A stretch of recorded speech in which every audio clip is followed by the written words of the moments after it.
In the last video, we discussed the rise of the monarchy in Israel and its first three kings, Saul, David, and Solomon. And the reign of those three kings is the entirety of the period that we refer to as the United Monarchy. And you'll recall that one of the major events of that period is the covenant that God made with David, in which God promised that from David he would establish a kingdom that would never end. But as we will discuss in this video, David's kingdom was soon divided in two.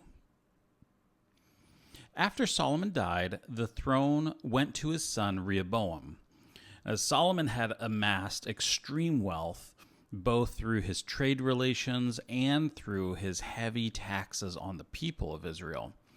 And the nation resented Solomon for it. So when he died, they approached Rehoboam, and they told him that if he would lighten the burden, that they would serve Rehoboam. And so Rehoboam then sought advice from his counselors on how to handle the situation. The older counselors advised Rehoboam that he should listen to these people, that he should lighten the load, reduce the burden that Solomon had put on the people. But his counselors, advisors who were younger, they gave the opposite advice. They said, don't lighten the load, but instead you need to show the people that you are going to be even tougher than your father Solomon was as king. Rehoboam took the advice of his younger counselors, and he tried to rule with an iron fist. The result of that decision that he made, though, was that the 10 northern tribes withdrew from Rehoboam, and they formed a separate nation. A man by the name of Jeroboam became the first king of the north. And one of his first acts was to establish altars with golden calves in the north, one in Bethel and one in Dan at the far northern end and the far southern end of the northern kingdom. And his reason for doing so was very clear. He didn't want the people from these 10 northern tribes, this new northern kingdom of Israel, he didn't want them traveling to Jerusalem to worship at the temple in Jerusalem. He was afraid that if they did, that their hearts, they might be enticed to reunite with the southern kingdom. So he gave them alternative locations where they could worship.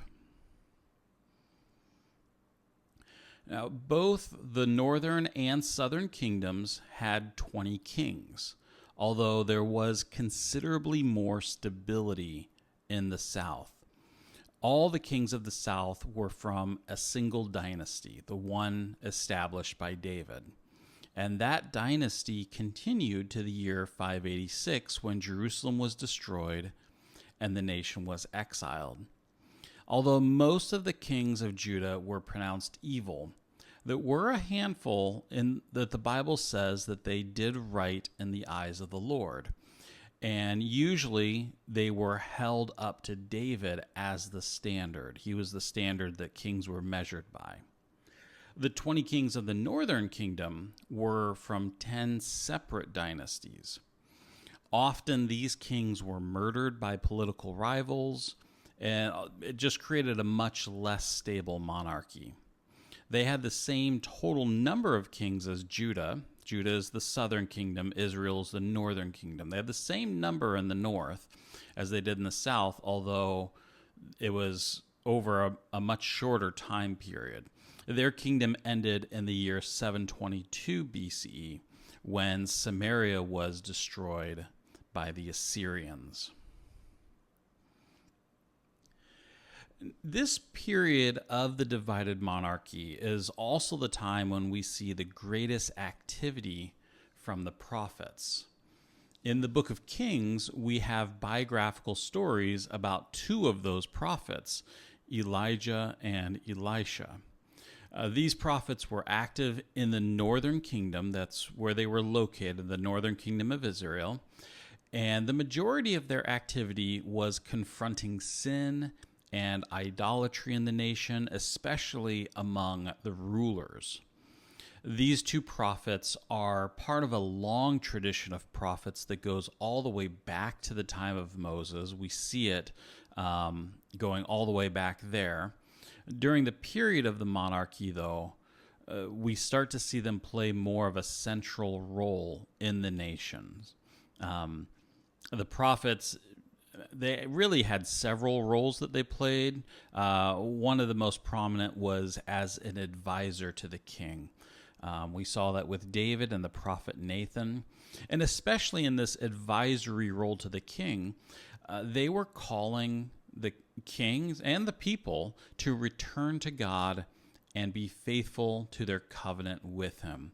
And sometimes they're referred to then as covenant mediators because they're constantly calling people to return back to faithfulness to the covenant that God created with the people at Mount Sinai. While Elijah and Elisha provide us mainly with biographical information, the majority of our understanding of prophets in ancient Israel is found in the biblical books which bear their names. These prophets mostly delivered speeches, sometimes to the king, sometimes to the priests, or just the nation as a whole. And those speeches were then preserved and collected together by scribes. Together, these are sometimes called the classical prophets or the writing prophets. And you can see on this table that most of them were active before the exile, while fewer were active during or after the exile. Also, we see that the majority of them are associated more with the southern kingdom of Judah, while Amos, Hosea, and Jonah were in the northern kingdom. Jonah, of course, the book of Jonah doesn't really concern the northern kingdom. That's just where he is associated with from some of the narrative literature in the Old Testament. The book of Daniel is in parentheses because in the Hebrew Bible, his book is actually located with the writings section, a different section of the structure of the Hebrew Bible. In most Protestant Bibles and English in the Christian Bible, Daniel's located with the prophets, but he's in parentheses just because his book is located in a different section in the Hebrew Bible. In the year 745, a new king came to power in Assyria. Now, you recall that Assyria was located in Upper Mesopotamia. And the rise of this new king marks the beginning of what is commonly called the Neo-Assyrian Empire. Some historians say that it actually began sometime earlier. But regardless, this particular king certainly marks a new age in the history of Mesopotamia. Tiglath-Pileser III, the name of this new king, he centralized power to himself, and he reorganized the governing structure of the cities and regions under Assyrian control. And beginning with him, eventually Assyrian control would extend to nearly the entire ancient Near East. As Assyria expanded into the Levant, again, this is the area where the nations of Judah and Israel were located, Assyria was taking over the entire ancient world. And the kings of these smaller nations, they realized that they were no match for the armies of Assyria.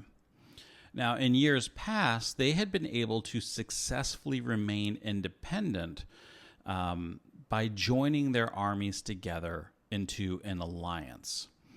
This time, however, with Tiglath-Pileser III, the nation of Judah refused to join this alliance of these other smaller nations. So these nations Led mainly by Aram and Israel, the northern kingdom of Israel, they tried to force Judah to join with them in this alliance to fight against Assyria. And the Bible records that they marched on Jerusalem.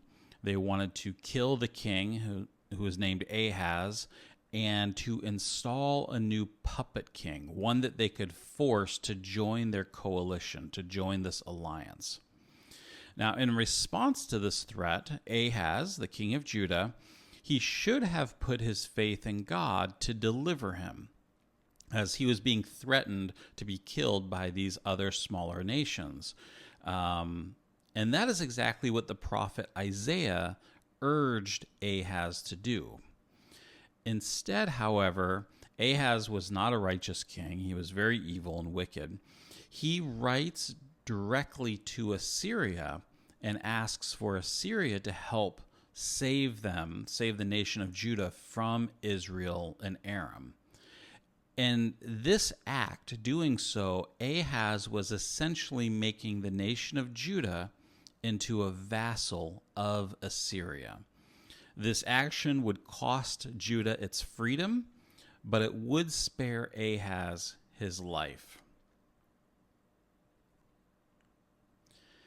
As far as the nations of Aram and Israel, Ahaz's request for Assyria to help him, this would cause a chain of events that would eventually lead to Assyria conquering Damascus, which was the capital city of Aram, in the year 732.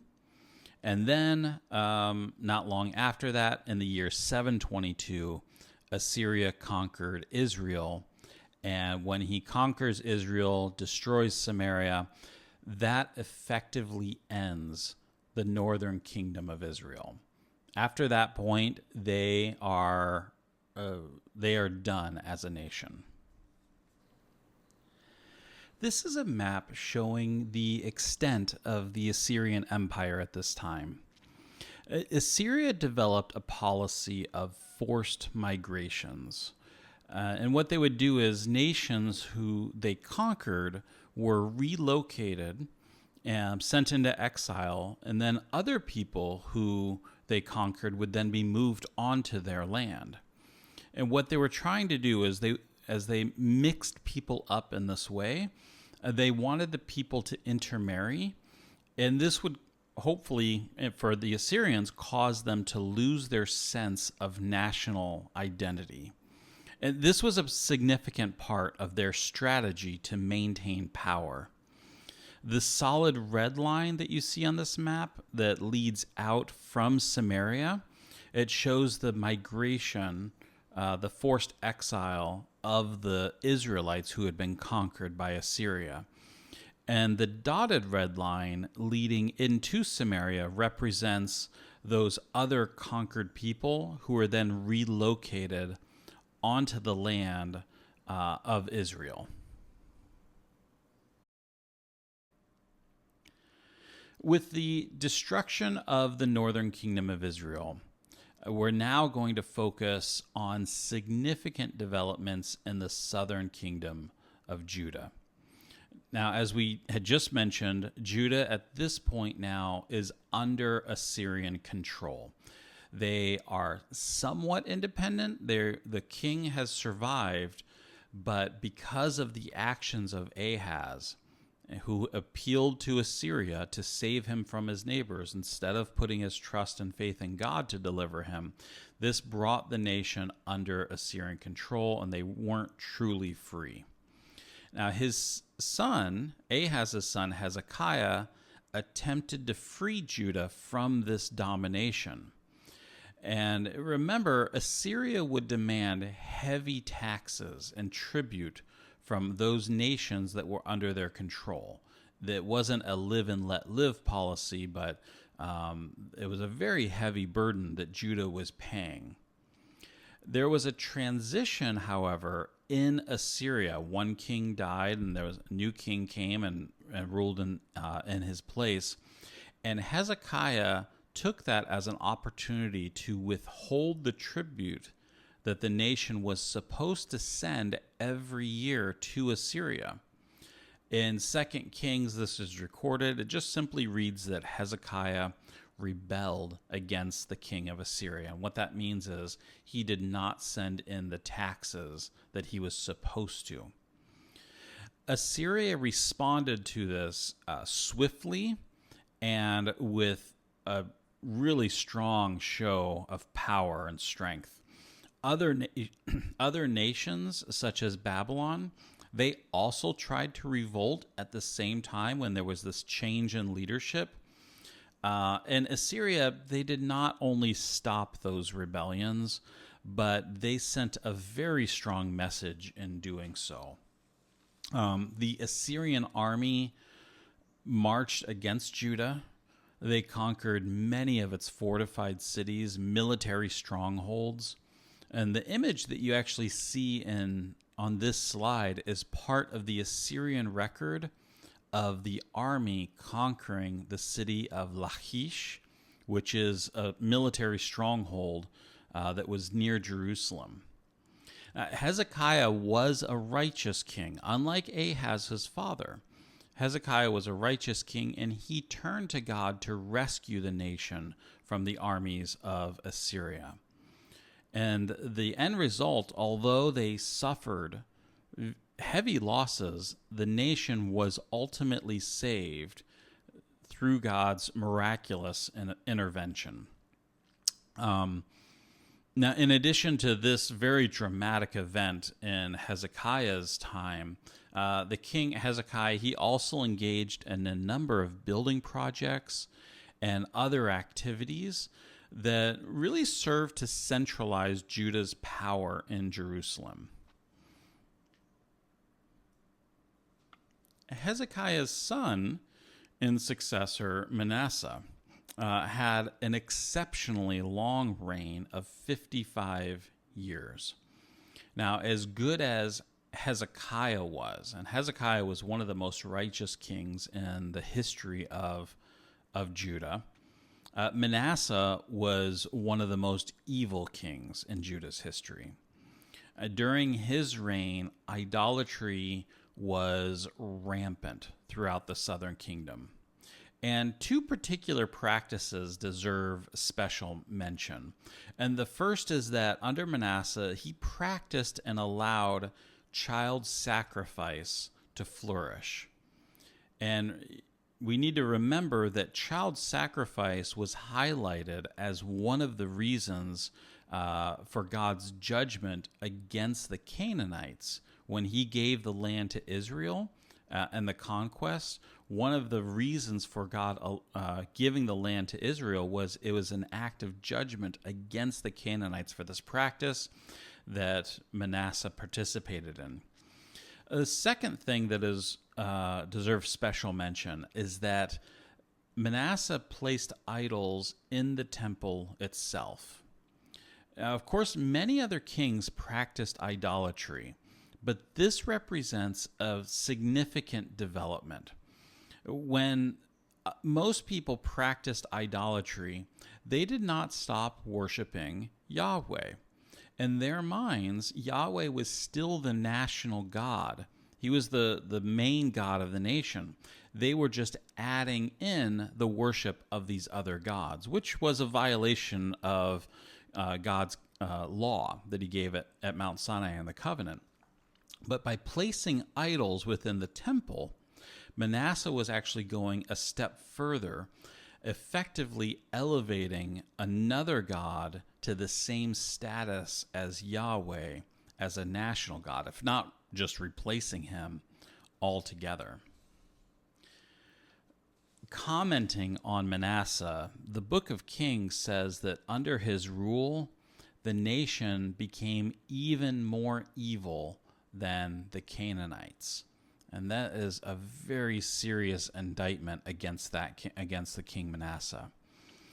Manasseh thus becomes the tipping point for the nation of Judah. Following him, exile is now inevitable. Exile as the punishment that God said he would do if the nation refused to be faithful to the covenant and God's law. Exile would eventually happen, and with Manasseh, we reach the tipping point that exile is inevitable. As a side note, it should be noted that according to the book of Chronicles, Manasseh did later repent for his actions, but nevertheless, the damage had been done. Josiah was Manasseh's grandson, and he was the last righteous king of Judah. He became king when he was just a young boy, 8 years old, and he had a relatively long and prosperous reign.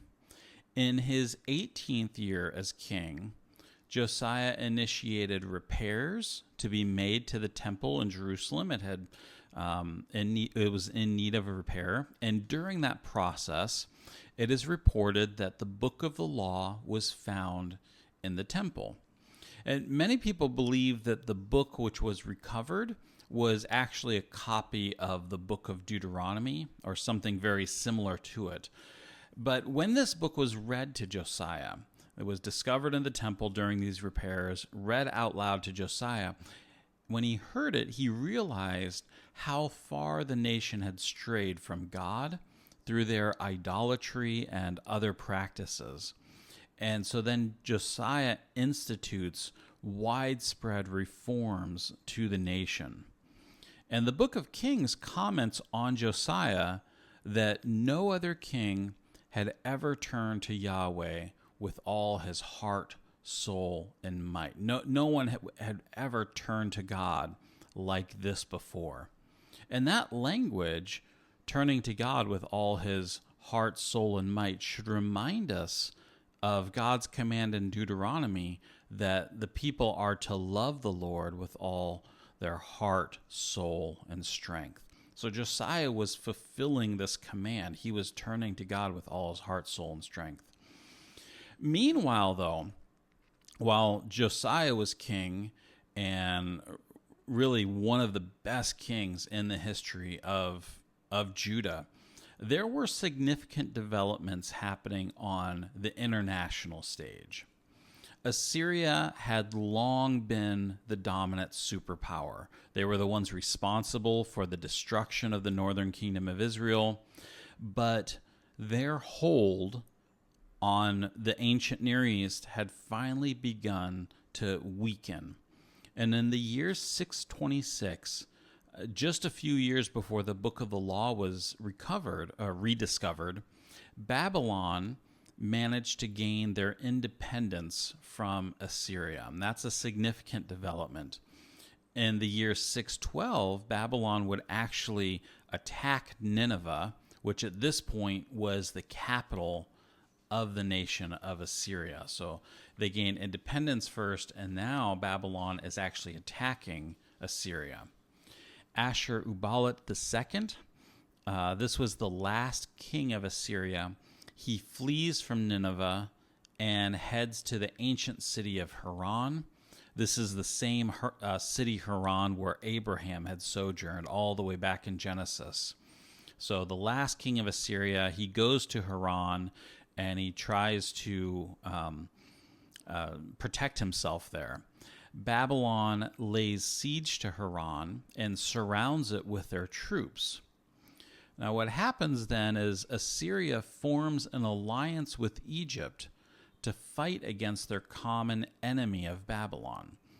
Egypt recognized that if Babylon wasn't stopped, it was only a matter of time before eventually they would extend their reach all the way to them in Egypt.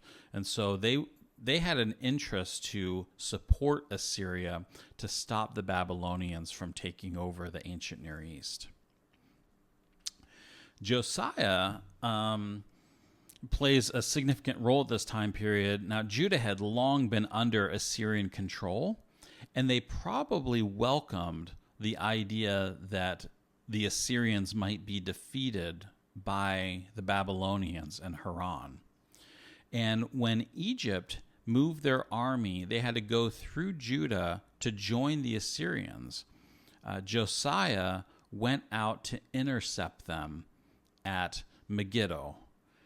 And without much comment, the book of Kings tells us that Josiah was killed by Pharaoh Necho. When Pharaoh was passing through with his armies to join the Assyrians, he kills Josiah, and thus ends the reign of the last righteous king of Judah.